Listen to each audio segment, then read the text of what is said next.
standard radiators always came with a standard 1.5" diameter top radiator hose.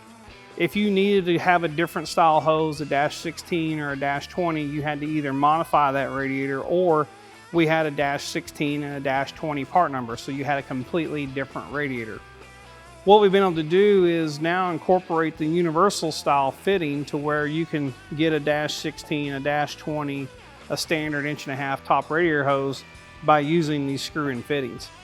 That improves a lot of versatility, so the racer doesn't have to have multiple radiators for multiple engine combinations.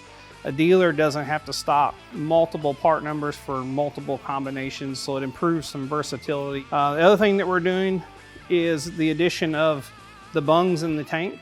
Those allow you, in cases where you run out of places to put the warning light accessories or water pressure senders, all those extra things that we're putting in cars now, these bungs allow you to easily adapt that into the radiator to help improve fitment and versatility.